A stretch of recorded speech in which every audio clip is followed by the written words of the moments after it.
On a freezing night in February 1959, somewhere deep within the Ural Mountains of the Soviet Union, 9 experienced hikers abandoned the only thing standing between them and certain death. They didn't walk out through the entrance of their tent. They cut their way out from the inside. Their boots remained where they had left them. Their heavy winter clothing was untouched. The camp showed no signs of a violent struggle, yet the footprints leading away told an impossible story. Some belonged to people wearing only socks. Others were completely barefoot, disappearing into the darkness as temperatures plunged below minus 30 degrees Celsius. Weeks later, rescuers would discover bodies scattered across the mountainside. Some had frozen where they fell.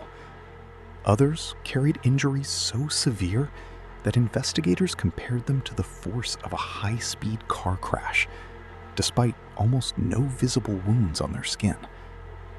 More than 6 decades later, investigators, scientists, and historians continue asking the same question. What could frighten 9 skilled mountaineers so completely that they willingly stepped into a frozen wilderness with almost no chance of survival? Tonight, we retrace every known step of one of history's most enduring mysteries. Long before the mystery began, these 9 hikers were known for something else entirely: competence. Most were students or graduates of the Ural Polytechnic Institute. They were young, disciplined, and deeply experienced in winter expeditions. Their leader, Igor Dyatlov, had already completed several demanding mountain journeys and was respected for his calm judgment under pressure. This expedition was meant to earn the group's highest certification in Soviet backcountry trekking, a challenge reserved for those capable of surviving some of the harshest environments on Earth. Friends later described them as optimistic, resourceful, and remarkably close. Their cameras captured moments of laughter, playful snowball fights, and the quiet confidence of people who believed they had prepared for every possibility. Nothing in those photographs suggested that, within days, every member of the group would be dead.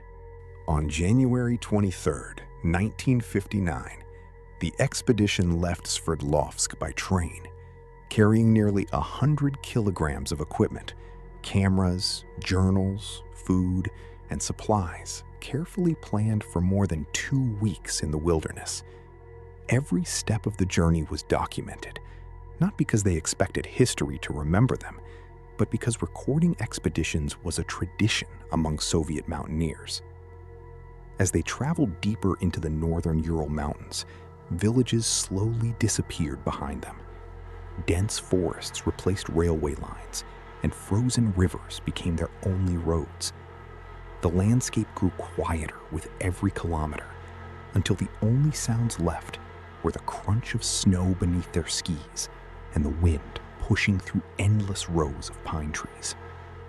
One member of the expedition, Yuri Yudin, was forced to turn back after severe joint pain made it impossible for him to continue. He watched his friends disappear into the white horizon, exchanging smiles and final waves before beginning his own journey home. It would be the last time anyone saw the group alive. By the afternoon of February 1st, worsening weather had reduced visibility to almost nothing. Strong winds swept across the open slopes of Kholat Syakhl, a mountain whose name in the language of the local Mansi people has often been translated as Dead Mountain. Despite its ominous reputation, the name referred more to the area's barren landscape than to any documented supernatural legend. Evidence suggests the group unintentionally drifted off their planned route. Rather than descending into the shelter of the forest, where they could have camped among the trees, Igor Dyatlov made the decision to pitch the tent directly on the exposed mountainside. It was a logical choice for experienced mountaineers. Camping on the slope would save valuable time the following morning and allow them to regain their route more easily. Before darkness fell, the hikers laughed, took photographs, wrote in their journals, and settled in for another ordinary night. None of them knew they had just documented the final peaceful moments of their lives. The expedition was expected to send a telegram shortly after completing the route. Days passed, but no message arrived. At first, no one was alarmed. Delays were common in winter expeditions, especially in remote regions where weather could trap experienced climbers for days. Friends and family waited patiently, believing the group had simply encountered difficult conditions. But as the silence stretched into another week, concern turned into urgency. On February 20th, search parties were finally organized. Fellow students volunteered alongside local rescue teams, military personnel, and experienced trackers. Aircraft circled the mountains while searchers combed the forests below, hoping to find fresh ski tracks or smoke rising from an emergency camp. Instead, they found only endless snow. Then, on February 26th, one rescue team spotted something partially buried on the mountainside. It was the expedition's tent. And from the moment they stepped inside, nothing about the scene made sense. The tent still stood against the wind, partially covered by drifting snow. Food remained inside. Cameras, journals, backpacks, and nearly all of the group's heavy winter clothing had been left exactly where they should have been. For seasoned mountaineers, abandoning these supplies in sub-zero temperatures was almost unthinkable. Then, investigators noticed something even more disturbing. Several long cuts had been made through the canvas, not from the outside, but from within. Someone inside the tent had used a knife to create emergency exits before climbing directly into the freezing darkness. Outside, searchers found a single line of footprints leading away from the campsite. There were no signs of panic, no evidence of a struggle, just calm, deliberate footsteps descending toward the forest, nearly 1.5 kilometers away. Whatever had driven them from the tent had done so with terrifying urgency, yet left almost no trace behind. Following the line of footprints downhill, rescuers reached the edge of a towering cedar tree near the forest. There, beneath its snow-covered branches, they found the first two victims. Yuri Krivonishenko and Yuri Doroshenko lay frozen beside the remains of a small fire. They were dressed in little more than underwear, their bare feet pressed against the frozen ground. The fire had long since died, leaving only charred branches and scattered ash. Its lower branches were broken as high as 5 meters above the ground, as though someone had desperately climbed the tree. Pieces of skin were reportedly found embedded in the bark, suggesting the climbers had ignored pain in a frantic attempt to reach the top. But if they had climbed to escape something, what were they trying to see? Or perhaps more unsettling, what were they trying to avoid? As the search expanded, 3 more bodies were discovered between the cedar tree and the abandoned tent. They were scattered along the same path, each separated by dozens of meters, as if they had been attempting the impossible, returning to the shelter they had left behind. One of them was Igor Dyatlov. His body faced uphill, one hand frozen against the snow, as though reaching toward the campsite. Nearby lay Zinaida Kolmogorova, another experienced skier, whose final position suggested relentless determination, even as exhaustion overtook her. The 5th victim, Rustem Slobodin, was found farther up the slope. Investigators noted a fracture in his skull, but medical reports concluded that the injury alone was not fatal. To the rescue teams, The scene painted a heartbreaking picture. It appeared the group had separated in a desperate effort to survive. Some stayed by the fire. Others searched for warmth. A few tried to make it back to the tent. None of them succeeded. The search paused as winter tightened its grip on the mountain. Only after the spring thaw began, nearly 2 months later, did rescuers uncover the remaining 4 hikers. They were hidden beneath several meters of compacted snow inside a narrow ravine, deeper within the forest. Unlike the first 5 victims, these hikers had managed to build a crude shelter using branches and snow.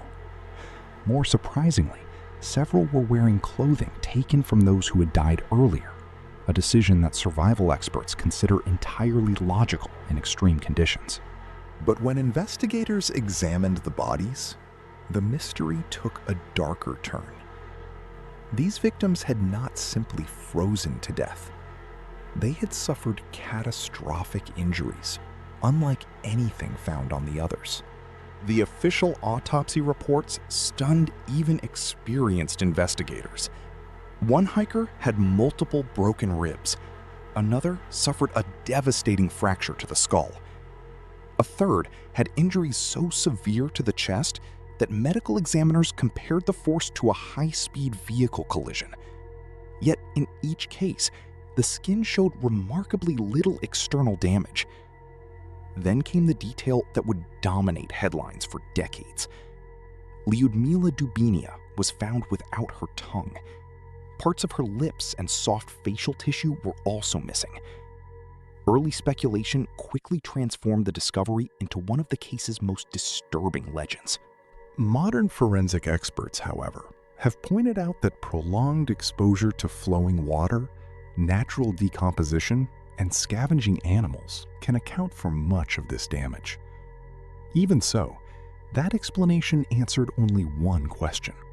It did nothing to explain how these injuries happened in the first place. As news of the tragedy spread, speculation quickly filled the gaps left by the investigation. For decades, one question overshadowed every official report. What forced 9 experienced hikers to abandon their shelter in the middle of a deadly winter night? One of the earliest explanations was an avalanche. At first glance, it seemed reasonable. A sudden collapse of snow could have convinced the hikers that remaining inside the tent meant certain death. But investigators found no large avalanche debris at the campsite. The tent was still standing, and the footprints leading downhill remained surprisingly intact. To many researchers, those details appeared inconsistent with a massive slide.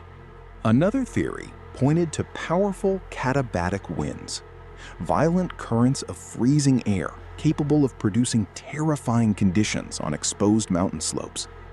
Combined with darkness and disorientation, such winds may have created a situation where abandoning the tent briefly seemed like the only chance of survival.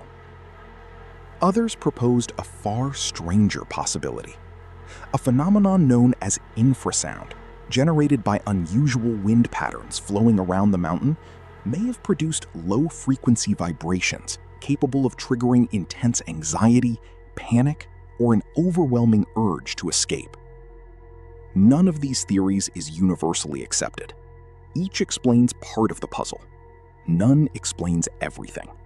The investigation itself raised almost as many questions as the mountain. Soviet authorities eventually concluded that the hikers had died because of what they described only as a compelling natural force. The wording was unusually vague. No specific cause was identified. The case was quietly closed. Years later, reports emerged claiming that some clothing carried traces of radioactive contamination. While the levels were limited and several possible explanations have been proposed, including prior occupational exposure for some group members, the discovery added another layer of uncertainty to an already baffling case. Rumors of secret military weapons testing soon followed.